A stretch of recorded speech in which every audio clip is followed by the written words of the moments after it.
നമസ്കാരം, JB ജംഗ്ഷനിലേക്ക് സ്വാഗതം. ലജ്ജാവതിയായി മലയാളിയുടെ മനസ്സിലേക്ക് പടർന്നു കയറിയ നമ്മുടെ സ്വന്തം ജാസി ഗിഫ്റ്റുമായിട്ടുള്ള സംഭാഷണം ഈ എപ്പിസോഡിലും തുടരുകയാണ്. ജാസിയുടെ ആത്മാവാണ് ലജ്ജാവതി. ഇല്ലേട്ടാ, ലജ്ജാവതിയാണ്. ഞാൻ സ്വന്തമായിട്ട് തന്നെ കേട്ടിട്ടുണ്ട്. അത് എത്രയോ പ്രാവശ്യം. എനിക്ക് അതിപ്പോഴും സർപ്രൈസ് ആണ്. ഞാൻ റെക്കോർഡ് ചെയ്തിട്ട് ഞാൻ എന്റെ സ്വന്തം പാട്ട് തന്നെ ഒരു 30-40 റൗണ്ട് കേട്ടു. ഈ പിന്നെ സിനിമയിലെ മറ്റ് 2 പാട്ടുകളും ഇതോടൊപ്പം തന്നെ ഹിറ്റായതാണ്. അതെ അതെ, ലജ്ജാവതിയെ പോലെ തന്നെ ഹിറ്റായ പാട്ടുകളാണ്. ബെല്ലേ ബെല്ലേ അന്നക്കിളി. ഞാൻ അന്നക്കിളിയുടെ തമിഴ് വേർഷൻ പാടാം.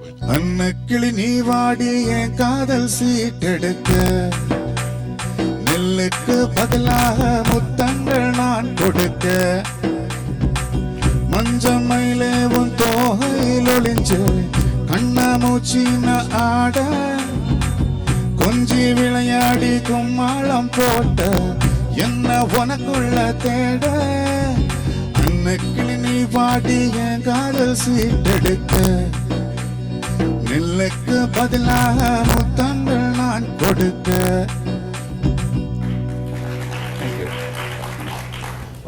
മലയാളത്തിന്റെ സിനിമാ സംഗീത ചരിത്രം എടുത്തു കഴിഞ്ഞാൽ ഏറ്റവും ശക്തമായിട്ടുള്ളൊരു സാന്നിധ്യം ജാസിയുടേത് ആണെന്ന് പറയാം. വേറൊരു സംഗീത സംവിധായകന് മാത്രം ഒരു വിപ്ലവകരമായിട്ടുള്ള ട്രെൻഡ് സെറ്റ് ചെയ്തിട്ടുണ്ടെന്ന് പറയാൻ എന്നെപ്പോലൊരു ഒബ്സർവറിന് സാധിക്കില്ല. അപ്പോൾ പിന്നീട് സൗത്ത് ഇന്ത്യയിലും വിദ്യാസാഗർ സാറിനാണെങ്കിലും ഹാരിസ് ജയരാജന് വേണ്ടിയൊക്കെ താങ്കൾ പാടി. ഈവൻ ഞാൻ തന്നെ താങ്കളുടെ ശബ്ദം ഉപയോഗിച്ചിട്ടുണ്ട്. കന്നഡയിലും തെലുങ്കിലും താങ്കളുടെ സംഗീത സംവിധാനം ഉണ്ടാവുന്നു. അപ്പോൾ എനിക്ക് തോന്നുന്നു, തിരിഞ്ഞു നോക്കുമ്പോൾ ചെറിയ ചെറിയ കുറ്റപ്പെടുത്തലുകൾക്കപ്പുറം ഇപ്പോഴും ജാസി നമ്മൾ ഒരുമിച്ച് സ്റ്റേജിൽ കയറാറുണ്ട്. അപ്പോൾ ജാസി വരുമ്പോൾ ആളുകളുടെ ഒരു ഹർഷാരവം ഞാൻ കാണാറുള്ളതാണ്. അപ്പോൾ ഇപ്പോഴും ജാസി ബാക്കി വെച്ചിട്ടുള്ള ആ ഒരു ഇമ്പൾസ് ഇനിയും തുടരണം എന്നുള്ളൊരു ആശംസയാണ് എനിക്ക് ഈ ഒരു വേദിയിൽ പറയാനുള്ളത്. ബിജിപാൽ വളരെ ടാലന്റഡ് ആയിട്ടുള്ള ഒരു സംഗീത സംവിധായകനാണ്. ഒരുപാട് പാട്ടുകൾ നമുക്ക് സമ്മാനിച്ചിട്ടുണ്ട്. പക്ഷേ ബിജിയെ പോലെയും അത്ഭുതപ്പെടുത്തുന്ന ചില ടാലൻസ് അല്ലെങ്കിൽ എന്തോ സ്പിന്ന് ജാസി കൊണ്ടെന്നാണ് അദ്ദേഹം പറയുന്നത്. ബിജിയുടെ 2 പാട്ടുകൾ ഞാൻ പാടും. എനിക്ക് തോന്നുന്നു ബിജി സിംഗിങ് സ്റ്റൈലിന്റെ ഒരു ഇഷ്ടം ബിജിക്കുണ്ട്. അതിപ്പോൾ സ്റ്റേജിലാണെങ്കിലും നമ്മൾ പാടുമ്പോഴത്തേക്ക് ഉള്ള പാട്ടുകളുടെ ഒരു നമ്മൾ പാട്ട് നമ്മുടെ സ്റ്റൈലിൽ ഒക്കെ പാടുന്ന പ്രസന്റേഷൻ ബിജിക്ക് ഭയങ്കര ഇഷ്ടമായിട്ടുള്ളതായിട്ട് എനിക്ക് പറഞ്ഞിട്ടുണ്ട്.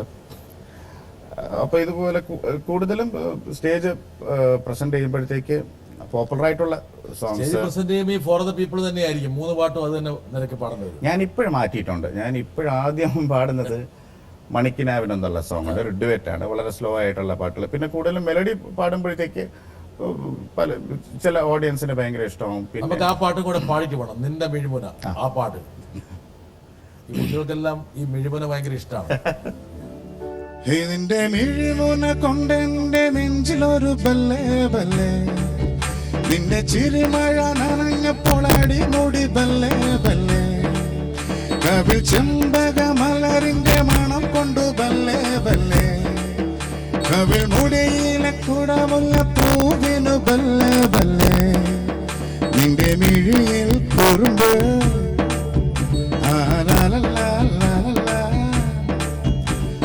കുറുമ്പിന്റെ കരിമ്പൊന്നു കടിച്ചോട്ടെ, എന്റെ മനസ്സിന്നു മധുരത്തിൽ തുടിച്ചോട്ടെ, നിന്റെ മിഴിമൂന കൊണ്ടെന്റെ നെഞ്ചിലൊരു ബല്ലേ ബല്ലേ, നിന്റെ ചിരിമഴ നനഞ്ഞപ്പോൾ അടിമുടി ബല്ലേ ബല്ലേ. ഈ മിഴിമുനയ്ക്ക് വേണ്ടിയിട്ട് എപ്പോഴാണ് ഭാര്യ സജ്ജമായത്? ഈ പറഞ്ഞ മിഴിമുന കുറച്ച് നാളേ ഉള്ളൂ, 1-2 വർഷമേ ഉള്ളൂ. ഇതെല്ലാം കഴിഞ്ഞിട്ടാണോ? ഇത് കഴിഞ്ഞിട്ട് ഞാൻ 2 വർഷമേ ഉള്ളൂ മാരേജ് ആയിട്ട്. അല്പം വൈകിയോ? വൈകുന്നത് ഞാൻ ടോട്ടലി എല്ലാത്തിലും ഇച്ചിരി ലേറ്റാണ്. കുറച്ച് പതുക്കെയാണ്. വളരെ പതുക്കെയാണ്. അത് എനിക്ക് തോന്നുന്നത് പഠിത്ത കാര്യങ്ങളിലും ആണെങ്കിലും ഞാൻ MPhil വരെ വെയിറ്റ് ചെയ്തു. ഞാൻ ആക്ച്വലി വേറൊരു ജോലി മ്യൂസിക്കിലും എനിക്ക് തോന്നുന്നു 10 വർഷം കഴിഞ്ഞിട്ടാണ് ആക്ച്വലി നമ്മൾ വേറൊരു ഫീൽഡ് ആക്ച്വലി ടോട്ടലി മനസ്സിലായി തുടങ്ങിയപ്പോഴത്തേക്കും. ലജ്ജാവതിയൊക്കെ വന്ന് ക്യാമ്പസുകളിൽ ജാസി ഇങ്ങനെ പൂത്തൊറിഞ്ഞ് നിൽക്കുകയാണ്. ഇത് ജാസിയുടെ കല്യാണമാണോ? പൂത്തൊറിഞ്ഞ് നിൽക്കുകയാണ്. സ്വാഭാവികമായിട്ടും ഒരുപാട് ആൾക്കാർ മിഴിമന വെച്ച് ജാസിയെ ആക്രമിക്കാനും ആകർഷിക്കാനും അതുണ്ടാവില്ലേ? അന്ന് വാട്സാപ്പ് കുറവായിരുന്നു, ആ ഫോൺ വിളി ഉണ്ടായിരുന്നു. അത് ഒരുപാട് ആരാധകന്മാർ വന്നു, ഫോണിൽ കൂടെ വന്നു.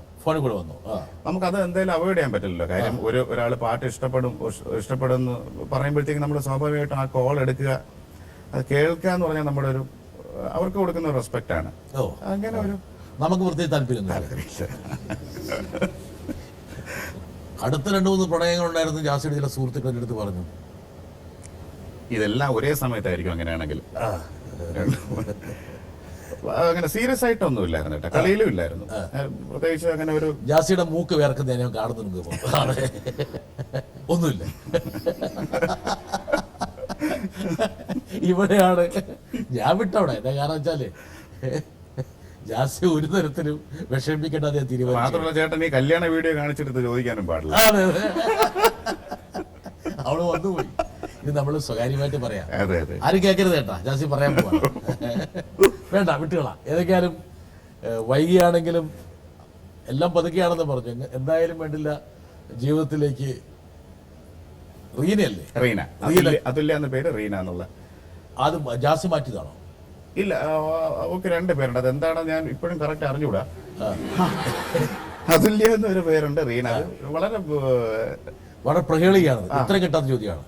രണ്ട് സോണിൽ നിൽക്കുന്ന പേര്. അപ്പം ജാസിക്ക് ഇഷ്ടം വരുമ്പോ റീന എന്ന് വിളിക്കും, ദേഷ്യം വരുമ്പോ അതുല്യ എന്ന് വിളിക്കും. അങ്ങനെയാണ് ഞാൻ ഡേ അതിന്റെ നിർത്തും. റീനയാണ് കൂടുതൽ ഞാൻ യൂസ് ചെയ്യാറുള്ളത്. അതുല്യേക്കാളും റീന പെട്ടെന്ന് കംഫർട്ടബിൾ ആയിട്ട്. ജാസിയെ പോലെ തന്നെ സംഗീതം പഠിക്കുന്ന കുട്ടിയാണ്. ഞാൻ പറഞ്ഞിട്ടുണ്ട് പാടരുതെന്ന്. പാട്ടൊക്കെ ഇഷ്ടമാണ്. പാട്ട് ആസ്വദിച്ചോളൂ, പാടാൻ പാടില്ല. പാടാൻ പാടില്ല, പ്രത്യേകിച്ച് ഞാൻ വരുമ്പോഴത്തേക്ക്. അത് ഞാൻ പ്രത്യേകിച്ച് പാടാം. അങ്ങനല്ല, പാട്ട് ആസ്വദിക്കും. പിന്നെ ഞാൻ പ്രത്യേകിച്ച് നിർബന്ധിച്ച് അങ്ങനെ പാടിക്കാറില്ല കേട്ടാ. ജാസി ഒന്ന് സംഗീത സംവിധാനം ചെയ്ത് റീനയെ കൊണ്ടൊന്ന് പാടിപ്പിച്ചാല് ഒരു നമുക്ക് കേൾക്കാൻ വേണ്ടി ചെയ്യാം. നമുക്ക് അങ്ങനെ ഒരു സാഹസത്തിന് മുതിരുന്നില്ല. കുറച്ചൊന്ന് കഴിയട്ടെ, ഇപ്പൊ തുടങ്ങിയതല്ലേ ഉള്ളൂ. കുറച്ചൊക്കെ കഴിഞ്ഞിട്ട് ജീവിതം കുറച്ചുകൂടെ അങ്ങോട്ട് പോട്ടല്ലേ. അതെ അതെ, പറയാൻ പറ്റില്ല. പാടും ചിലപ്പോഴേ അങ്ങനെ നമ്മളെ ധിക്കരിക്കാനുള്ള സാധ്യത കാണുന്നുണ്ട്. അതെ അതെ, വരട്ടെ. ഹലോ ചേട്ടാ, ഇപ്പം ചേട്ടൻ ഇത്രയും തിരക്കിൽ ബാംഗ്ലൂർ ഔട്ട്ഡോർ എവിടെ പോയി ചെയ്തിരുന്നാലും ഇപ്പം തിരക്കിനിടയ്ക്ക് ചേട്ടനിപ്പോൾ ഞങ്ങൾ 2 പേരുടെ വീട്ടിലുണ്ടാവുന്ന ഫംഗ്ഷൻസ്, എന്ത് ഫംഗ്ഷൻ ആയിരുന്നാലും അതൊക്കെ ചേട്ടൻ ഓർത്ത്, ഇപ്പോൾ ചേട്ടന് വരാൻ പറ്റിയില്ലെങ്കിലും ഞാൻ പോകണം, ഞാൻ അത് അറ്റൻഡ് ചെയ്യണം എന്നൊക്കെ ചേട്ടനോട് പറയാറുണ്ട്. അപ്പോൾ ചേട്ടൻ എങ്ങനെയാണ് ഇതെല്ലാം ഇങ്ങനെ ഓർത്ത് എടുത്ത് പറയുന്നത്? അതിന് വലിയ ബുദ്ധിയൊന്നും വേണ്ട. അതായത് മൂപ്പർ പോകാത്ത ഒരാളെ പറഞ്ഞു വിടാനുള്ള പരിപാടിയാണ്. എങ്ങനെയാ ഭാര്യ എങ്ങനെ പറ്റിച്ചത്? ഞാൻ പൊതുവെ പറ്റിക്കുന്ന സ്വഭാവമാണ്. കൂടുതലായിട്ട് ഈ ഫങ്ഷൻസിന് അധികം പോകില്ല. അങ്ങനെ ഒരു ഓപ്ഷൻ എന്നുള്ള രീതിക്ക് അങ്ങനെ പറഞ്ഞു വിടും. ഇങ്ങനെയുള്ള സ്ഥിതിക്ക് അങ്ങ് വിടാം. അത് പക്ഷേ ആക്ച്വലി നമ്മുടെ ഒരു പ്രസൻസ് അവിടെ അറിയിക്കാൻ വേണ്ടി ഇതുപോലെ കല്യാണം കഴിച്ചുകൊണ്ട് അങ്ങനെ പ്രയോജനം ഉണ്ടായി. ജാസിയുടെ സംഗീത സബരിയ ലജ്ജാവതിയിൽ ആരംഭിച്ച് പിന്നീട് മലയാള സിനിമാ ലോകം മാത്രമല്ല മറ്റു ഭാഷകൾ, തെന്നിന്ത്യൻ ഭാഷകളെല്ലാം ജാസിയെ ഒരു അവിഭാജ്യ ഘടകമാക്കി മാറ്റി. മലയാളത്തിന്റെ ഒരുപിടി നല്ല ഗാനങ്ങൾ. പിന്നീട് ഡിസംബറിലൊരു ഗാനം അല്ലേ, നല്ലൊരു ഗാനമല്ലേ ആ ഗാനം? എനിക്ക് തോന്നുന്നു ഇപ്പോഴും വളരെ ഫേമസ് ആയ ഒരു ഗാനമാണ്. അതെനിക്ക് തോന്നുന്നു ലജ്ജാവതിക്ക് ശേഷം ഉയർന്ന വിമർശനങ്ങൾക്കുള്ള നല്ലൊരു മറുപടി ആയിട്ടാണ് അത് വന്നത്. ദാസാറിനെ കൊണ്ട് ആദ്യമായിട്ട് പാടിപ്പിക്കുന്ന പാട്ടായിരുന്നു. അതൊരു തീരുമാനമായിരുന്നോ? ഞാൻ ആദ്യം മുതൽ എനിക്ക് ഏറ്റവും ഫേവറേറ്റ് ആയിട്ടുള്ളൊരു. ദാസേട്ടനൊന്നും മടിച്ചോ? ഇല്ല, ഈ പാട്ട് വളരെ വളരെ ഇതിന്റെ റെക്കോർഡിംഗ് സമയത്തൊക്കെ ഞാൻ ആദ്യമായിട്ടാണ് ആ സമയത്ത് പരിചയപ്പെടുന്നത്. വളരെ പോസിറ്റീവായിട്ടും വളരെ ഹെൽപ്ഫുൾ ആയിട്ടാണ് റെക്കോർഡ് ചെയ്തത്. ലജ്ജാവതി എന്നുള്ള പാട്ടിനെ കുറിച്ച് ദാസേട്ടൻ അഭിപ്രായം ചോദിച്ചോ? ഞാൻ ആ സമയം ചോദിച്ചില്ല. ആ ഒരു ധൈര്യം ഉണ്ടായില്ല. പക്ഷെ അദ്ദേഹം നല്ല മെൻഷനിങ് ആണ്. വിജയന്റെ ഏറ്റവും അടുത്ത സുഹൃത്തുക്കളിൽ ഒരാളാണ്. വിജയം എല്ലാം വളരെ പോസിറ്റീവായിട്ട്. പിന്നെ ആദ്യം സഫലത്തിലെ വിജയ് കൂടെ വർക്ക് ചെയ്യുന്നുണ്ടായിരുന്നു, വിജയ് പാടിയിട്ടുണ്ട്. അങ്ങനെ വളരെ ക്ലോസ് റിലേഷനാണ് ഉള്ളത്. എന്തായാലും ഈ പാട്ട് പിന്നീട് എനിക്ക് ടെലിഫോണിലൊക്കെ റിംഗ് ടോൺ ഒക്കെ ആയിട്ട് വന്നു ഈ പാട്ട്. അതെ, സ്നേഹത്തുമ്പി. ഓക്കെ. സ്നേഹത്തുമ്പി ഞാനില്ലേ കൂടെ, കരയാതെന്നാരോമൽ തുമ്പി നീയില്ലെങ്കിൽ ഞാനുണ്ടോ പൂവേ വാത്സല്യത്തേൻ ചോരും പൂവേ ഏതോ ജന്മത്തിൻ കടങ്ങൾ തീർക്കാനായി നീ വന്നു ഇന്നാത്മാവിൽ തുളുമ്പും ആശ്വാസം നീ മാത്രം സ്നേഹത്തുമ്പി ഞാനില്ലേ കൂടെ കരയാതെന്നാരോമൽ തുമ്പി. അതുപോലെ അശ്വരൂഢത്തിലെ പാട്ട് അല്ലേ, ആ പാട്ട് അല്ലേ? അഴകല്ല അഴകാലില മഞ്ഞച്ചരടില് പൂത്താലേ മഴവില്ലിൻ കസവുലയും മുകിൽ പുടവ ചുറ്റി കുന്നിമണി കൊലുസണിഞ്ഞ് വയൽ കിളി വരവായി കുരുന്നില പടർപ്പിനുള്ളിൽ കുളിർമൊഴിയൊഴുകി ഏഴഴകായി പൂങ്കവിളിൽ ചിന്നി നിന്നാണം എൻ കരളിൻ താഴ്വരയിൽ ചെമ്പകപ്പൂമഴ അഴകാലില മഞ്ഞച്ചരടില് പൂത്താലേ മഴവില്ലിൻ കസവുലയും മുകിൽ പുടവ ചുറ്റി.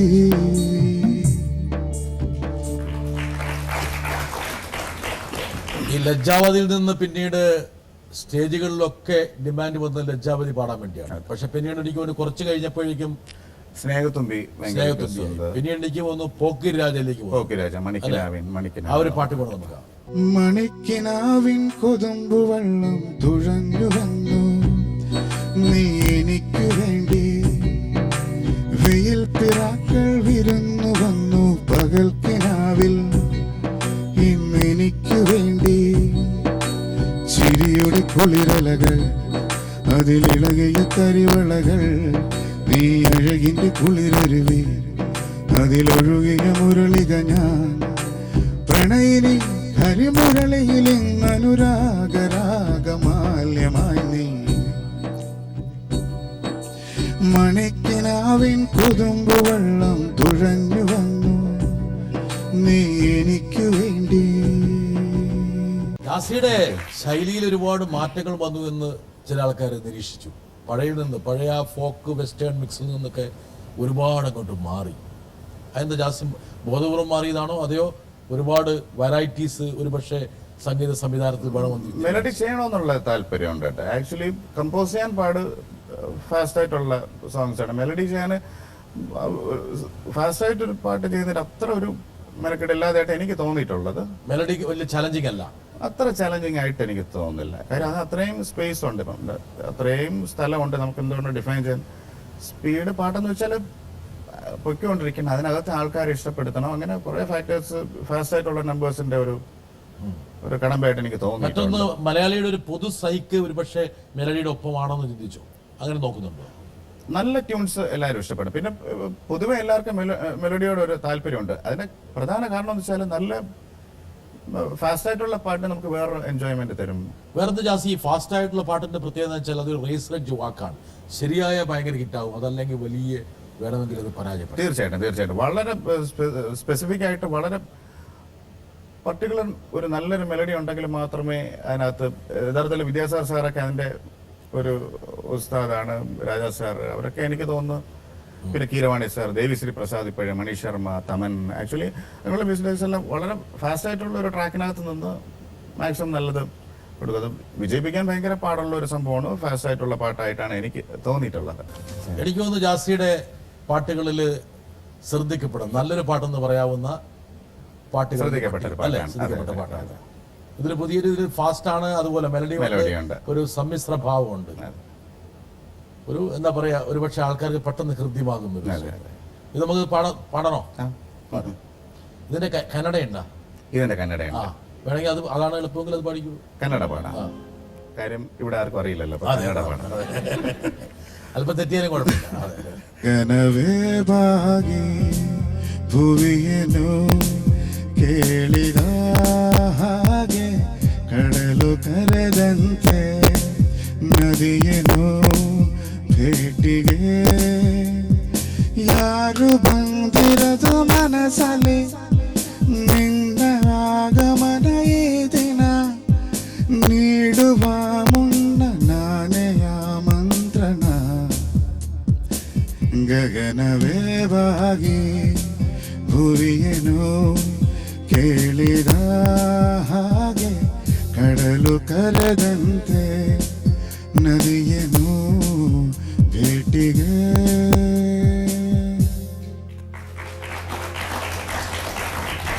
ഒരാൾ വരുന്നു. ചേട്ടാ, നമ്മുടെ നിദ്രയിൽ ചെയ്ത ശലഭമഴയുടെ ഒരു എക്സ്പീരിയൻസ് ഒന്ന് ഷെയർ ചെയ്യണതാണ്. നമ്മൾ മെയിലിൽ കുറേ സ്ക്രാച്ചസ് അങ്ങോട്ടും ഇങ്ങോട്ടും, ചേട്ടൻ പാടി കുറേ ഇങ്ങോട്ടായിരിക്കും, നമ്മൾ പാടി കുറേ അങ്ങോട്ടായിരിക്കും. അങ്ങനെ ഡിസൈഡ് ചെയ്ത ആ പാട്ടിൻ്റെ ഒരു ജേണി ഒന്ന് ഡിസ്കസ് ചെയ്യണം നമ്മളാണ്.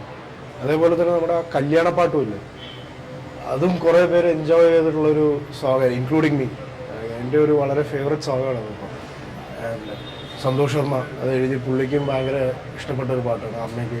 അങ്ങനെ കുറേ പേരുണ്ട്. അപ്പോൾ ആ ഒരു പാട്ടിൻ്റെയും കൂടെ ഒരു സംഭവം ഡിസ്കസ് ചെയ്തപ്പോൾ ഹൗ വി കെയിം അപ്പ് ഈ രണ്ട് ഡിഫറെൻറ്റ് സോങ്സ്. സിദ്ധാർത്ഥ്, നിദ്രയിലെ ഉള്ള പാട്ട്. സിദ്ധാർത്ഥ ആയിരുന്നത്തെ നായകനല്ലേ? അദ്ദേഹമായിരുന്നു. വളരെ ബ്രില്യൻ്റ് ആയിട്ടുള്ളൊരു ഡയറക്ടറായിരുന്നു. അദ്ദേഹത്തിന്റെ സജഷൻസ് വളരെ ഫേവറബിൾ ആയിരുന്നു ആ സമയത്ത്. ശലഭമഴ എന്നുള്ള സോങ്ങാണ് ആദ്യം കമ്പോസ് ചെയ്തത്. അത് ആക്ച്വലി ഓരോ ഫ്രേസ് ആയിട്ടായിരുന്നു. സിദ്ധാർത്ഥ് വേറെ സ്ഥലത്തിരിക്കും, ഞാൻ വേറെ സ്ഥലത്തിരിക്കും. അങ്ങനെ phrase to phrase actually compose ചെയ്ത് പോയൊരു സോങ്ങാണ് അത്. വളരെ നല്ല രീതിയിൽ തന്നെ ആ പാട്ട് റെക്കോർഡ് ചെയ്യാൻ പറ്റി. അപ്പോഴത്തേക്ക് ഇപ്പം അദ്ദേഹത്തിന്റെ ഒരു പാരമ്പര്യമായിട്ടുള്ളൊരു മ്യൂസിക്കൽ ഒരു ജീനിയസ്നെസ് ഉണ്ട് സിദ്ധാർത്ഥിന്റെ ഉള്ളിൽ. അപ്പം അത് സത്യം പറഞ്ഞാൽ അതിനകത്ത് ഈ പറയുന്ന പോലെ കല്യാണ സോങ്ങും അതിനകത്തുണ്ട്. രണ്ടും വളരെ ഡിഫറെൻ്റ് ആയിട്ടുള്ള രണ്ട് കാറ്റഗറി, അല്ലെങ്കിൽ രണ്ട് കുറച്ച് സ്കെയിൽ ബേസ്ഡ് ആണെങ്കിലും കുറച്ച് വ്യത്യാസമുള്ള പാട്ടുകൾ ചെയ്യാനായിട്ട് ആ സമയത്ത് കിട്ടിയ ഏറ്റവും വലിയ, എനിക്ക് തോന്നും ഈ പുതിയ ജനറേഷൻ പടങ്ങളുടെ ആദ്യത്തെ കാലഘട്ടത്തിലുള്ള ഒരു 5-6 പടങ്ങളിൽ വരുന്ന പാട്ടായിരുന്നു. ആ സമയത്ത് ഇങ്ങനെ വിശ്വസിച്ചൊരു പാട്ട് തന്നത് സത്യം പറഞ്ഞാൽ ഞാൻ വളരെ താങ്ക്ഫുൾ ആണ് സിദ്ധാർത്ഥിനോട്. അത് വളരെ നല്ലതായിട്ട് തന്നെ, വളരെ സിദ്ധാർത്ഥിന് വേണ്ടി നമുക്ക് പാടുകളെ. ശലഭമഴ പെയ്യുമീ വാടിയിൽ പൂക്കളിൽ വനലതകളിലാടുവാൻ പാടുവാൻ മോഹമായി ശിലാതലശയിൽ അരുവിയായി നുരയുമാവേഗം പുതുമഴയിലെ നറുമണം നുകരുമാവേശം പടരാനി വനികയാകെ പുലരുളിയിൽ തളിരിലയായി അടിമുടി മാറി ശലഭമഴ പെയ്യുമീ വാടിയിൽ പൂക്കളിൽ വനലതകളിലാടുവാൻ പാടുവാൻ മോഹമായി. ജാസി, സംഗീത സംവിധാനം അതുപോലെ പാട്ട് പാടല്, ഗാനാലാപനം, ഇത് രണ്ടും തമ്മിൽ ഒരുപക്ഷെ ചില അടിസ്ഥാനപരമായിട്ടുള്ള വ്യത്യാസമുണ്ട്. വെച്ചാൽ സംഗീത സംവിധായകൻ എന്നുള്ളത് വേറൊരു തലത്തിലാണ്, ഗായകൻ എന്നുള്ളത് മറ്റൊരു തലമാണ്. രണ്ടും തമ്മിൽ ഒരുപാട് ചർച്ചകൾ ഉണ്ടെങ്കിൽ പോലും എവിടെയെങ്കിലും ഒരു ഫ്രിക്ഷൻ വരും. ഇതിലേതാണ് ജാസിക്ക് കുറച്ചും കൂടി? എനിക്ക് പാടുന്നത് എല്ലാ പാട്ടും കംഫർട്ടബിൾ ആയിരിക്കില്ല. ഇപ്പോഴും നേരത്തെ ഈ സ്നേഹത്തുമ്പി സത്യം പറഞ്ഞാൽ ഞാൻ സ്റ്റേജിൽ പാടണമെന്ന് ആഗ്രഹമുള്ള പാട്ടാണ്, പക്ഷെ ഞാൻ ട്രൈ ചെയ്യാറില്ല. ഈ ശലഭമഴയും ഇത് നമുക്ക് കമ്പോസ് ചെയ്യുമ്പോഴത്തേക്കുള്ള ഒരു ഈസിനെസ്, അവിടെ നമ്മൾ ഇത് എല്ലാം പ്ലേ ചെയ്ത് സെഷനൊക്കെ ആക്കിയിട്ട് വളരെ പതുക്കെ ആയിരിക്കും പാടുന്നത്, ഇല്ലെങ്കിൽ മീൻസ് കുറച്ച് ടൈം എടുത്തായിരിക്കും പാടുന്നത്. സ്റ്റേജിൽ പാടുമ്പോഴത്തേക്ക് ചില പാട്ടുകൾ ഇപ്പോൾ ഇത്രയും കോംപ്ലിക്കേറ്റഡ് ഉള്ള പാട്ടുകൾ പാടാതെ അങ്ങ് മാറി ഒഴിവാക്കും.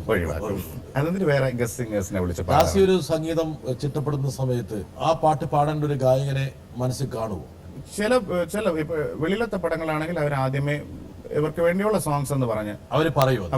തമിഴും കന്നഡയിലൊക്കെ അവര് പറയും ആദ്യം ഇതായിരിക്കും സിംഗർ, അവർക്ക് വേണ്ടിയുള്ള പാട്ടുകളാണെന്ന് പറഞ്ഞിട്ട് ആ ഒരു സ്വാതന്ത്ര്യം അവർ തരുന്നില്ല സംഗീത സംവിധായകന്.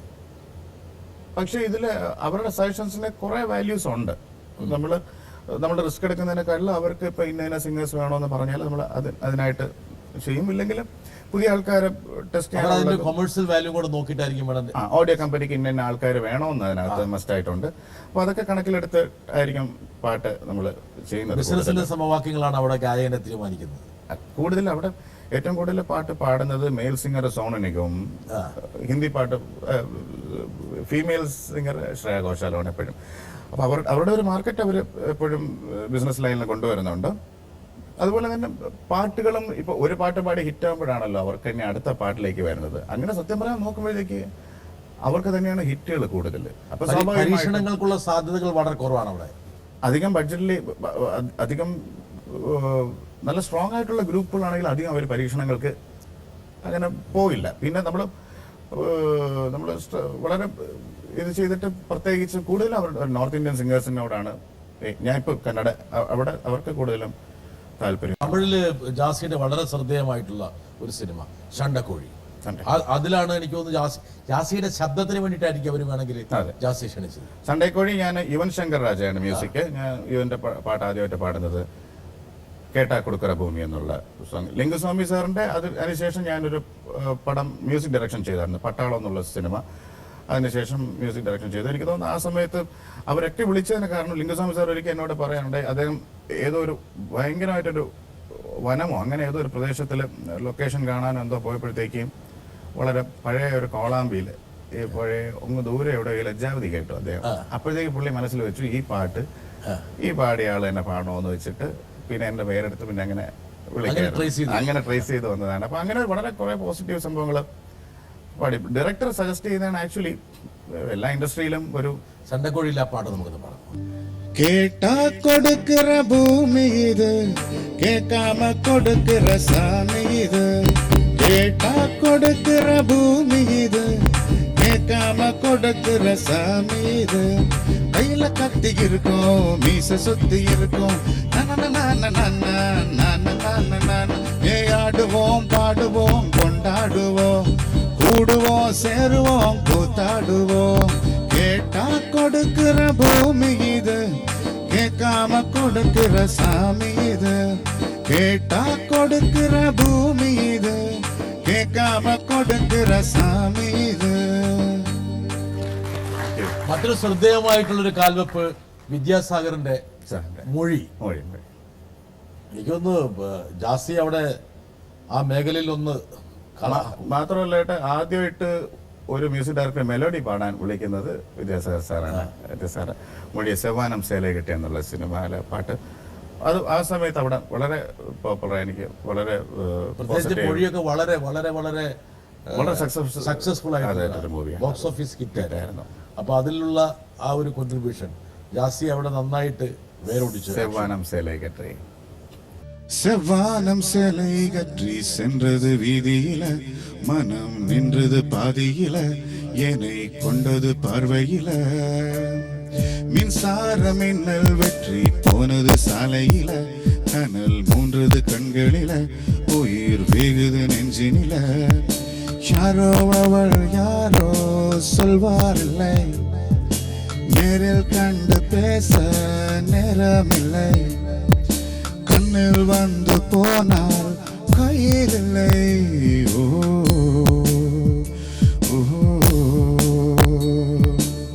செவ்வானம் சேலை கற்றி சென்றது வீதியில, மனம் நின்றது பாதியில, என்னை கொண்டது பார்வையில. மின்சார மின்னல் வெற்றி போனது சாலையில, கனல் மூன்றது கண்களில, உயிர் வேகுது நெஞ்சினில. മലയാളത്തെക്കാൾ കൂടുതൽ അവസരങ്ങൾ ഇപ്പൊ കന്നഡയിൽ കിട്ടുന്നുണ്ട്.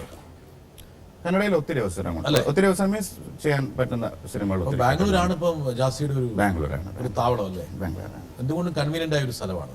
അതെ അതെ. കാര്യം അവിടെ ഇപ്പോഴും സിനിമകളിലൊക്കെ 5-6 പാട്ട് ഇപ്പോഴും ഇറങ്ങുന്നുണ്ട്. പിന്നെ ഒരു CD ആയിട്ട് തന്നെ ഇറങ്ങുന്നുണ്ട്. ഇവിടെ ഇപ്പോഴും പാട്ടുകൾ താരതമ്യേന ഒരു പാട്ട് 2 പാട്ട് 3 പാട്ട് എല്ലാം കൂടെ മിക്സപ്പായി CD വരുന്നത്. അവിടെ ഇപ്പോൾ ശരിക്കും പറഞ്ഞാൽ ജാസിയുടെ ഇപ്പോഴത്തെ ഒരു സെക്കൻഡ് ഹോം എന്ന് പറയുന്നത് ബാംഗ്ലൂരാണ്. പടങ്ങൾ ചെയ്യുന്നത് അവിടെയാണ്. സെക്കൻഡ് ഹോം ആയിട്ട് പറയാവുന്നതാണ്. ഒരാൾ വരട്ടെ.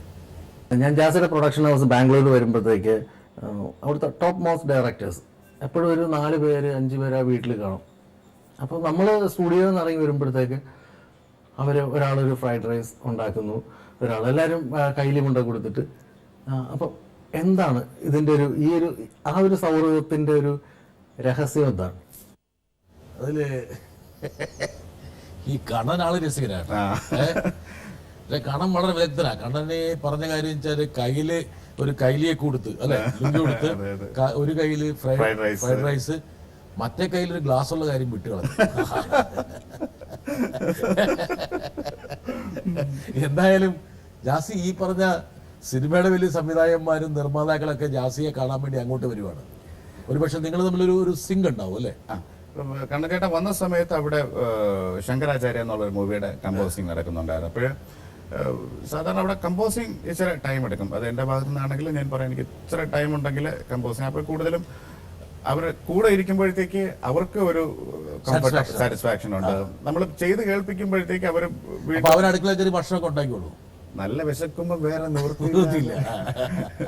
ഇല്ല, കൂടുതൽ എൻ്റെ കൂടെ താമസിച്ച് വർക്ക് ചെയ്യുന്നവരുണ്ട്. ഇപ്പൊ അവിടെ തന്നെ ഷിൻഡെ എന്ന് പറയുന്ന സഞ്ജയ് എന്ന് പറഞ്ഞ ഡയറക്ടർ ഉണ്ട്. അദ്ദേഹമാണ് ആദ്യമായിട്ട് തന്നെ കന്നഡയിൽ കൊണ്ടുപോയ ഡയറക്ടർ. പുള്ളിയുടെ കമ്പോസിങ് സമയത്ത് ഏതാണ്ട് ഒരു 15 ദിവസത്തോളം അവിടെ ഒരുമിച്ച് അവിടെ തന്നെ താമസിച്ച് റെക്കോർഡ് ചെയ്യുന്ന സമയം ഐഡിയാസ് അങ്ങോട്ടും ഇങ്ങോട്ടും മാറ്റി പാട്ട് പഴയ സായാഹ്ന പാർട്ടികളിലേക്കൊക്കെ മടങ്ങാനൊരു അവസരം കിട്ടി അല്ലേ? നമ്മള് സംഗീതമായിട്ട് ഇങ്ങനെ നിൽക്കുമ്പോഴത്തേക്ക് നമ്മൾ വേറെ അല്ല, അവരുടെ ഒരു കോപ്പറേഷൻ ഭയങ്കര എന്തായാലും ഒരു കെമിസ്ട്രി അവിടെ ബിൽഡപ്പ് ചെയ്യാണ്. ഒരു പക്ഷേ ജാസി കാണാത്ത വേറൊരു എലമെന്റ് വേണമെങ്കിൽ അദ്ദേഹം കണ്ടെത്തിയേക്കാം. തീർച്ചയായിട്ടും. കാര്യം കന്നഡ അവിടുത്തെ ഒരു സ്വഭാവം ആക്ച്വലി അവർ കൂടുതലും ഫോളോ ചെയ്യുന്നത് തമിഴും ഇതല്ലാതെ കൂടുതൽ തെലുങ്കും കന്നഡയും മിക്സപ്പ് ആയിട്ടുള്ള ഒരു കൾച്ചർ അവർക്ക് സോങ്ങിൽ വേണമെന്ന് പറയും. അങ്ങനെ ഈ കന്നഡ ഈ സിനിമ ഒരു പക്ഷേ ഈ കന്നഡ ഈ തമിഴിന്റെയും തെലുങ്കിന്റെയും ഒക്കെ ഇടയ്ക്ക് വന്ന് ഞെരുങ്ങിപ്പോയ ഒരു സിനിമയാണ്. അതെ. പക്ഷെ അവരുടെ ഒരു ടേസ്റ്റ് തിരിച്ചറിയാൻ ജാസിക്ക് പറ്റിയോ? അവിടെ ഞാൻ ആദ്യത്തെ 2-3 പടം കഴിഞ്ഞപ്പോഴത്തേക്ക് ആക്ച്വലി അവരുടെ ഒരു അടിസ്ഥാന സ്വഭാവം അവർക്ക് മെലഡി വേണം എന്നുള്ളത് തന്നെയാണ്. എനിക്ക് ആദ്യം ഹുടുകാട്ടം എന്നുള്ള പടത്തിന് ശേഷം നേരത്തെ അരികിൽ നിന്നാലും അതിൽ യൂസ് ചെയ്ത ഗഗനവേ ഭാഗ്യ ആ സോങ്ങാണ് ആക്ച്വലി എനിക്ക് വീണ്ടും ഒത്തിരി അവസരങ്ങൾ കൊണ്ടത്. അപ്പം മെലഡിയെ ഭയങ്കരമായിട്ട് ഇഷ്ടപ്പെടുന്ന ഒരു ഗ്രൂപ്പാണ്, ഒരു വ്യൂവേഴ്സ് ആണ് അവിടെ. ജാസിയേട്ടനെ പ്രത്യേകിച്ച് ട്രിവാൻഡ്രത്ത് ജാസിയേട്ടനെ കാണുമ്പോൾ ഇങ്ങനെ കൂടെ എപ്പോഴും ഫ്രണ്ട്സ് ഉണ്ടാവും. ഫ്രണ്ട്സ് എന്ന് പറഞ്ഞാൽ ഇപ്പോൾ അതായത് ജാസിയേട്ടൻ ഒരു ഫെയിമിൽ എത്തിയിട്ട് വന്ന ഫ്രണ്ട്സ് അല്ല, സ്കൂളിൽ പഠിച്ചവരും അതുപോലെ യൂണിവേഴ്സിറ്റി കോളേജിൽ ഒരുമിച്ച് പഠിച്ച ഫ്രണ്ട്സ്, അങ്ങനെ പണ്ട് തൊട്ടേ കീപ്പ് ചെയ്യുന്ന ആ ഫ്രണ്ട്ഷിപ്പ് എങ്ങനെ ഇത് ഇപ്പോഴും ഇങ്ങനെ നിലനിന്ന് പോകുന്നു. അതുപോലെ ഇപ്പം മ്യൂസിക്കിൽ പറയുകയാണെങ്കിൽ ജാസ്റ്റിയുടെ മ്യൂസിക് എന്ന് പറയുമ്പോൾ ആ കോളേജ് യൂത്ത് ഫെസ്റ്റിവൽ അവിടെ തുടങ്ങുന്നു എന്നാണ് എനിക്ക് തോന്നുന്നത്. അപ്പോൾ ബാലുചേട്ടൻ, ഷാൻ ചേട്ടൻ, അങ്ങനെ ഒരുപാട് മ്യൂസിക്കലി നോക്കുകയാണെങ്കിൽ മ്യൂസിക് ഫ്രണ്ട്സും ഉണ്ട് വളരെ ചെറുപ്പകാലം തൊട്ടേ. അപ്പോൾ ആ പഴയ ഫ്രണ്ട്സായി ചേർന്ന് എന്തെങ്കിലും ഒരു പുതിയ പ്രോഗ്രാമോ ഒരു വർക്കോ എന്തെങ്കിലും അങ്ങനെ മനസ്സിലുണ്ടോ? അങ്ങനെ ഉണ്ടെങ്കിൽ അതെപ്പോഴായിരിക്കും? ഇത് എൻ്റെ ചോദ്യമല്ല, ഒരുപാട് പേര് എന്നോട് ചോദിച്ചിട്ടുണ്ട്, ജാസ്റ്റിനോട് ചോദിക്കണം. ആ പഴയ ഫ്രണ്ട്സൊക്കെ ആയിട്ട് ഒരുപാട് ആൽബംസ് ഒക്കെ വരുമ്പോൾ ചെയ്തിട്ടുണ്ട്, പക്ഷെ ഇനി അങ്ങനെ ഒരു വർക്ക് എപ്പോഴായിരിക്കും? സൗഹൃദം ജാസി സെലിബ്രേറ്റ് ചെയ്യാറുണ്ടല്ലേ? സുഹൃത്തുക്കൾ ഒത്തിരി പേരുണ്ട്. സുഹൃത്തുക്കൾ വലിയ ദൗർബല്യമാണ്. സുഹൃത്തുക്കൾ ഒത്തിരി പേര് എപ്പോഴും എൻ്റെ കൂടെ കാണും. 3-4 പേരെപ്പോഴും എൻ്റെ കൂടെ കാണും. അത് ഇപ്പോൾ തന്നെ രാജി അഭിരാം തന്നെ എൻ്റെ കൊളീഗായിരുന്നു, എൻ്റെ കൂടെ പഠിച്ചുകൊണ്ടിരിക്കുകയായിരുന്നു. അതുപോലെ തന്നെ യൂണിവേഴ്സിറ്റി കോളേജിന്റെ വേറൊരു സ്വഭാവം എന്ന് വെച്ചാൽ ഈവനിങ്ങുകളിലെല്ലാം എല്ലാ പേരും എല്ലാ സ്ഥലത്തും വർക്ക് ചെയ്യുന്നവർ ആ ക്യാൻറ്റീൻ്റെ ഫ്രണ്ടിലെത്തും. അങ്ങനെ ഒരു ക്യാൻറ്റീൻ ഉണ്ട് അവിടെ. അപ്പോഴും ഇവിടെ പണ്ട് മുതലേ ഉള്ളവരൊക്കെ ഇപ്പോഴും കണ്ടിന്യൂസ് ആയിട്ട് അവിടെ വന്നിട്ട് ഇപ്പോൾ ട്രിവാൻഡ്രത്ത് പോകുമ്പോഴത്തേക്ക് ആക്ച്വലി ഫ്രണ്ട് സർക്കിൾ വലിയ സ്ട്രോങ് ആണ്. പഴയത് വെച്ച് നോക്കുമ്പോഴത്തേക്ക് മ്യൂസിക്കലായിട്ടുള്ള ഫ്രണ്ട്സ് പഴയതിന് അത്രയും ഇപ്പോഴില്ല. ഇപ്പോൾ ആ സുഹൃത്തുക്കളെല്ലാം ചേർന്ന് എന്തെങ്കിലും ഒരു സംഗീത സൃഷ്ടിക്ക് വഴിയൊരുക്കുമോ എന്നുള്ളതാണ് രാജലക്ഷ്മി യോജിച്ചിരിക്കുന്നത്. തിരക്ക് പിടിച്ച ജീവിതത്തിനിടയിൽ അതിനെ കുറിച്ചൊക്കെ ചിന്തിക്കാനുള്ള സമയമുണ്ടോ? ആക്ച്വലി ചെയ്യണമെന്ന് താല്പര്യമുണ്ട്. പക്ഷെ ഈ പറയുന്നത് പോലെ സിനിമ കമ്പോസിംഗ് എന്ന് പറയുമ്പോഴത്തേക്ക് കൺസ്യൂമിംഗ് ആണ്. അപ്പൊ അതിനകത്ത് ചെയ്തിട്ട് പലരും എന്നോട് ചോദിക്കാറുണ്ട്, ഒരു ബാൻഡ് സ്റ്റാർട്ട് ചെയ്തൂടെ? ബാൻഡ് ഇപ്പൊ സാധാരണ നമ്മൾ ഗാനമേള പെർഫോം ചെയ്യുമ്പോഴത്തേക്ക് എല്ലാവരും ഇരുന്ന് വായിക്കുന്നു, ഒരു ബാൻഡ് പെർഫോം ചെയ്തൂടെ? അങ്ങനെ നമ്മുടെ വേറെ കുറച്ച് പാട്ടുകളും അങ്ങനെ വേറെ എന്തെങ്കിലും ഒരു ടൈപ്പ്. അതിനൊക്കെ ഒരു പ്രശ്നം എന്ന് വെച്ചാൽ ഈ സിനിമാ പാട്ട് കമ്പോസ് ചെയ്യാന്ന് പറയുമ്പോൾ അതിൻ്റെതായിട്ടുള്ളൊരു ചോദ്യം ചോദിക്കാൻ വേണ്ടി നിൽക്കുകയാണെങ്കിൽ.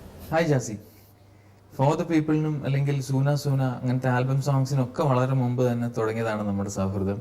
പലപ്പോഴും ജാസി ഗിഫ്റ്റ് എന്നുള്ള അമേസിങ് പെർഫോമർ സ്റ്റേജിൽ നിന്ന് ഈവൻ ലിറിക്സ് പോലും ഇല്ലാതെ റൈറ്റ് ഫ്രം ദ ഹാർട്ട് പല വെസ്റ്റേൺ സോങ്സും പാടുന്നത് കൗതുകത്തോടെ കേട്ട് നിന്നിട്ടുണ്ട്.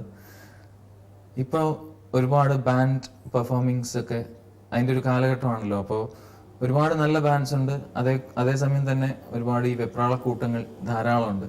ഈ ഒരു പുതിയ ട്രെൻഡിനെ കുറിച്ച് അത്രയും സീനിയോറിറ്റി ഉള്ളൊരു പെർഫോമർ ആയതുകൊണ്ട് ചോദിക്കുകയാണ്, എന്ത് പറയുന്നു? ബാൻഡുകൾ ഇപ്പോൾ ഒരു ഫാഷനായി മാറുന്നുണ്ട്. അത് രവി പറഞ്ഞത് വളരെ കറക്റ്റാണ്. അതിൽ നല്ലത് ചെയ്യുന്ന ബാൻഡുകളുണ്ട്. ബാൻഡിനെ നമുക്ക് അങ്ങനെ പലപ്പോഴും ആക്ഷേപിക്കാൻ പറ്റില്ല. കാര്യം എന്ന് വെച്ചാൽ അത് ഇപ്പോഴത്തെ ഒരു ഫ്ലോ ഓഫ് മ്യൂസിക് ആയിട്ട് എനിക്ക് തോന്നുന്നുണ്ട്. പക്ഷെ ഇത് മിസ്യൂസ് ചെയ്യുന്ന ബാൻഡുകളും ഇല്ലാതെന്ന് പറയാൻ പറ്റില്ല. പിന്നെ കൂടുതൽ പേരും സ്വന്തം പാട്ട് ഇറക്കി ഹിറ്റ് ആക്കുക എന്നുള്ള ഒരു കോൺസെപ്റ്റ് നല്ലതായിരിക്കും. പഴയ പാട്ടുകളെടുത്ത് വൃത്തികേടാക്കാതെ, പഴയ പാട്ടുകളെടുത്ത് പാടി ശരിയാക്കാതെ, പഴയ പാട്ട് പാടാതെ പുതിയ അവരുടെ ഓൺ അറിയാൻ സ്ലിപ്പായി പോയതാണ്. ചില സത്യങ്ങൾ അങ്ങനെ സ്ലിപ്പായിട്ടേ അല്ല, എനിക്ക് തോന്നുന്നു ഈ സ്വന്തം പാട്ട് ഹിറ്റാക്കുന്ന ബാൻഡ് വന്നാലും നല്ലതായിരിക്കും. കാര്യം വെളിയിലത്തെ ബാൻഡുകളെ കാണുമ്പോൾ എല്ലാം ഓൺ സോങ്സ് ആണ്.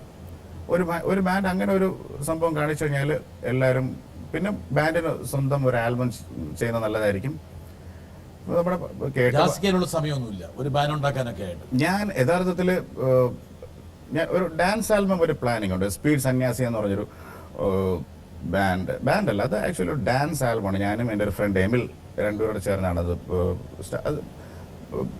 പ്രൈമറി വർക്ക്സ് ഒക്കെ സ്റ്റാർട്ട് ചെയ്തു.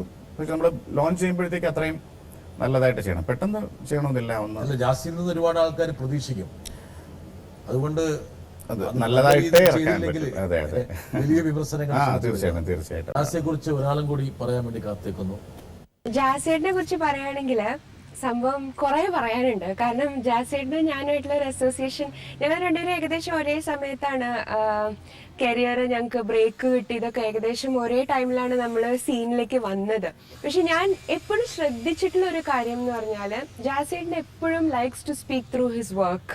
ഒരിക്കലും ഇപ്പൊ ആര് എന്തെങ്കിലും പറഞ്ഞാലും ഇപ്പൊ ഒരു നെഗറ്റീവ് ആയിട്ടുള്ള ഒരു അഭിപ്രായം ഇപ്പൊ ആരെങ്കിലും പറഞ്ഞാൽ തന്നെ ഉടനെ അതിനെ പ്രതികരിക്കുക, ഒരു സീൻ ഉണ്ടാക്കുക, അങ്ങനെ ഒരു വിഷയമേ ജാസിയേട്ടനില്ല. ജാസിയേട്ടന്റെ ഈ ഒരു chilled out laid back attitude, അതായത് എന്ത് പ്രശ്നം വന്നാലും ഒരു പരിധി വിട്ട് ജാസിയേട്ടൻ ഒരിക്കലും റിയാക്ട് ചെയ്യില്ല. വളരെ കൂളാണ്, വളരെ കാം ആൻഡ് കമ്പോസ്ഡ് ആയിട്ടുള്ള ഒരു വ്യക്തിയാണ്. അപ്പം ഈ ഒരു ആറ്റിറ്റ്യൂഡ് എങ്ങനെ ഉണ്ടാക്കിയെടുത്തു എന്നുള്ളതെന്ന് പറഞ്ഞുതരാമോ? ആൾക്കാരുമായിട്ട് ഇടപെടുന്നതിലുള്ള ഒരു നല്ലൊരു സംഭവമായിട്ടാണ്. ഇടപെടൽ കുറവാന്നല്ലേ പറഞ്ഞത് നേരത്തെ. എങ്കിലും കൂടുതൽ നെഗറ്റീവ് സംഭവങ്ങൾ പറയാതെ പോസിറ്റീവായിട്ട് പോകുന്ന ഒരു ആറ്റിറ്റ്യൂഡ് മെയിൻറ്റെയിൻ ചെയ്യണം എന്നുള്ളൊരു ആഗ്രഹം അത് പണ്ട് മുതൽ എനിക്കുണ്ട്. കുറച്ചൊരു ബേസിക് സിനിമ നൽകിയിട്ടുള്ള സാമ്പത്തിക സാഹചര്യങ്ങൾ, ആ സൗഭാഗ്യങ്ങളൊക്കെ ഒരു പക്ഷേ അധികമായിട്ട് കിട്ടി. പക്ഷെ സ്ഥായിയായിട്ടുള്ള സ്വഭാവത്തിൽ വലിയ മാറ്റം വന്നില്ല. മാറ്റം വരാതിരിക്കും നല്ലത്. വരാതിരിക്കുന്നതാണ് നല്ലതാണ്. ഇനി വരേണ്ട ഒരാളും കൂടിയുണ്ട്. അപ്പോൾ ചേട്ടൻ സൗത്ത് ഇന്ത്യയിൽ ഇപ്പോൾ മലയാളം, തെലുങ്ക്, കന്നഡ, തമിഴ് എല്ലായിടത്തും സോങ് ചെയ്യുന്നുണ്ട്, ചെയ്യുന്നുണ്ട്. പക്ഷേ ഇപ്പോൾ ഇതല്ലാതെ ഒരു ഇന്റർനാഷണൽ ലെവലിൽ ഒരു ചേട്ടൻ്റെ ഒരു സോങ്, ഒരു ബാൻഡ് അങ്ങനെ എന്തെങ്കിലും ഒരു നമുക്ക് പ്രതീക്ഷിക്കാമോ? അല്ലെങ്കിൽ അങ്ങനെ ഒരു ഡ്രീം ചേട്ടൻ ഉണ്ടോ എന്നുള്ളതൊന്ന് പറഞ്ഞാൽ കൊള്ളാം. എനിക്ക് ഡ്രീമുണ്ട്. ഡ്രീം ഞാൻ നേരത്തെ പറഞ്ഞതിനായിട്ട് എനിക്കൊരു ഡാൻസ് ആൽബം ചെയ്യണമെന്നൊരു ആഗ്രഹമുണ്ട്. അത് ഈ പറയുന്നത് പോലെ വളരെ ബെസ്റ്റ് ആയിരിക്കണം, ഡാൻസ് ഓറിയന്റഡ്, ഫുള്ള് ഒരു പക്ക ഒരു ഡാൻസ് ആൽബം. നമ്മുടെ ഈ കരീബിയൻ ആൽബം ഒക്കെ കാണുന്നത് പോലെ ഒരു ഒരു പക്ക വെസ്റ്റേൺ. പിന്നെ നമ്മുടെ ഇവിടത്തെ നേറ്റീവ് യൂസ് ചെയ്യാം, കുറച്ച് ഫോക്ക് കൂടെ ചേർക്കാം. നമ്മുടെ അങ്ങനത്തെ ഒരു പക്ക ഒരു ഇംഗ്ലീഷ് ആൽബം ചെയ്യണമെന്ന്, ഒരു ഡാൻസ് ആൽബം, പക്ക ഒരു ഡാൻസ് മിക്സ് ചെയ്യണമെന്നാണ് എൻ്റെ ഏറ്റവും വലിയ ആഗ്രഹം. അത് പറയുന്നത് പോലെ വളരെ ഈസി അല്ല. അറ്റ്ലീസ്റ്റ് നമ്മൾ ചെയ്യുമ്പോഴത്തേക്ക് മിനിമം ഒരു 2 പാട്ടെങ്കിലും ഹിറ്റായിരിക്കണം വലിയ ചാർട്ടുകളിൽ. അപ്പോൾ അത് വളരെ ഒന്ന് പ്ലാൻ ചെയ്തിട്ട് മാത്രമേ ചെയ്യുള്ളൂ. അതാണ് ഡാൻസ്, അതാണ് എൻ്റെ ഒരു ഡ്രീം. ജാസി പറഞ്ഞ പഴയ ഹോട്ടലിലെ ഗസ്റ്റുകളെയൊക്കെ ഇങ്ങനെ സ്വാധീനിച്ചുകൊണ്ടിരുന്നത് അവരുടെ ജന്മദേശത്തെ നൊസ്റ്റാൾജിക് ആയിട്ടുള്ള പാട്ടുകൾ വെച്ചിട്ടാണ്. ഒരു പക്ഷേ മലയാളത്തിൻ്റെ ഏതെങ്കിലും ഒരു പാട്ട്, ഏതെങ്കിലും തരത്തിൽ ഒരു പഴയ ഗാനം ജാസിക്ക് ഒരു നൊസ്റ്റാൾജിയെ പ്രദാനം ചെയ്യുന്നുണ്ടോ? അതെയോ ജാസി അങ്ങനെയുള്ള പഴയ പാട്ടുകൾ പാടുന്നതായിട്ട് അത്ര ശ്രദ്ധിച്ചിട്ടില്ല. ഞാൻ പഴയ പാട്ടുകൾ പാടാറുണ്ട്, പക്ഷേ നമുക്ക് പറ്റുന്ന പാട്ടുകൾ, എല്ലാ പാട്ടും നമുക്ക് പഴയ പാട്ടുകളെന്ന് വെച്ചാൽ വളരെ ഒരു പഴയ പാട്ടൊന്ന് റീമിക്സ് ചെയ്യണമെന്ന് ജാസിക്ക് ആഗ്രഹമുണ്ടെങ്കിൽ അത് ഏത് പാട്ടായിരിക്കും? കുറേ പാട്ടുണ്ട്, പ്രത്യേകിച്ച് രവീന്ദ്ര മാഷിൻ്റെയും ജോൺസൺ മാഷിൻ്റെയൊക്കെ ഒത്തിരി പാട്ടുകൾ ആ ടൈപ്പിൽ ഉണ്ട്. പക്ഷെ അത് റീമിക്സ് ആക്കാൻ പറ്റില്ല. റീമിക്സ് ആക്കി കഴിഞ്ഞാൽ അതിൻ്റെ ഒരു സംഭവം മാറിപ്പോവാം. റീമിക്സ് അല്ലാതെ കുറച്ച് നല്ല എലമെന്റ്സ് എടുത്തു വെച്ച് ചെയ്യണം. അങ്ങനെയുള്ള കുറേ പാട്ടുകൾ മനസ്സിലുണ്ട്. ഒരുപക്ഷെ ജാസി പാടുന്ന ആരെങ്കിലും ആവശ്യപ്പെട്ടാൽ പാടുന്ന ഒരു പഴയ മലയാള ഗാനം ഏതായിരിക്കും? പലപ്പോഴും പല സമയം പല പാട്ടുകളായിരിക്കും, ഓരോ മൂഡിനനുസരിച്ച്. ഞാൻ ഇപ്പൊ വെറുതെ ഒരു 2 ദിവസത്തെ മുമ്പുള്ള എന്റെ മൂഡ് വെച്ച് ഈ പാട്ടാണ് ഇത്. അത് വെച്ചിട്ട് 2 ദിവസത്തെ മൂഡ് ഞാൻ മനസ്സിലാക്കുന്നത്. നീരദ ശ്യാമള കോമള രൂപിണി നീരാടും അപ്സര കന്യകനേ പൂർണേന്ദുമുഖി രാജീവലോലനെ ചാരുചിത്രാംഗനെ മാമക മഞ്ജരി നീരദ ശ്യാമള കോമള രൂപിണി. ഇത് വളരെ അധികം ആരും കേട്ടിട്ടില്ലാത്തൊരു പാട്ടാണ്. 2 ദിവസം മുമ്പ് എന്ന് പറയുമ്പോൾ ബാംഗ്ലൂരുള്ള ദിവസമാണോ? ഇവിടെ തന്നെ ഉള്ളത്. ഇവിടെ റീന അന്ന് കണ്ണൂരെ പറ്റിയായിരുന്നല്ലോ, പിന്നെ എങ്ങനെയാ സംഭവിച്ചത്? ഞാൻ റീനയുടെ ആതിരപ്പള്ളി പോയപ്പോഴും പാടിയതാണിത്. ആണോ? വളരെ വളരെ സേഫ് ആയിട്ടാണ് പറഞ്ഞു വെച്ചത്. എന്തായാലും ജാസി ഇത്രയും നേരം ഞങ്ങളുമായിട്ട് പങ്കിട്ടതിന് വളരെ നന്ദി. ഒരുപക്ഷെ ഒരുപാട് സമയം പോയത് നമ്മൾ അറിഞ്ഞിട്ടേ ഇല്ല. പക്ഷെ ജാസിയുടെ ഒരു എന്താ പറയുക, സ്വന്തമായിട്ടുള്ള ഒരു സ്റ്റാമ്പ് എന്ന് പറയുന്നത് ഒരു വെസ്റ്റേൺ സംഗീതമാണ്. ഒരു ഇംഗ്ലീഷ് പാട്ട് കൂടി നമുക്ക് ഈ പരിപാടി നമുക്ക് അവസാനിപ്പിക്കാം. You fill up my senses like a night in the forest, like the mountains in springtime, like a walk in the rain, like a storm on the desert, like a sleepy blue ocean. You fill out my senses, come fill me again. Come let me love you, let me give my life to you,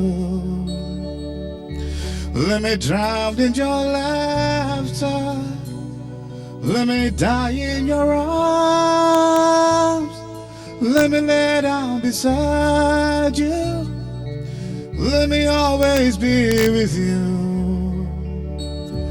Come let me love you, come love me again.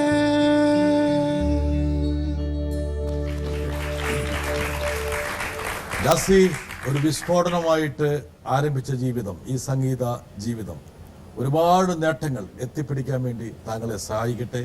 ജീവിതത്തിൽ ഇനിയും വലിയ വലിയ ഉയരങ്ങളിലേക്ക് താങ്കൾ പോട്ടെ. പക്ഷെ അപ്പോഴും താങ്കളുടെ സ്ഥായിയായ സ്വഭാവത്തിൽ യാതൊരു മാറ്റവും ഉണ്ടാകാതിരിക്കില്ല. ഇത്രയും നേരം ഞങ്ങളുമായിട്ട് പങ്കുവച്ചതിന് പ്രേക്ഷകർക്ക് വേണ്ടിയും ഇവർക്ക് വേണ്ടിയും നന്ദി പറഞ്ഞുകൊണ്ട് താങ്ക് യു.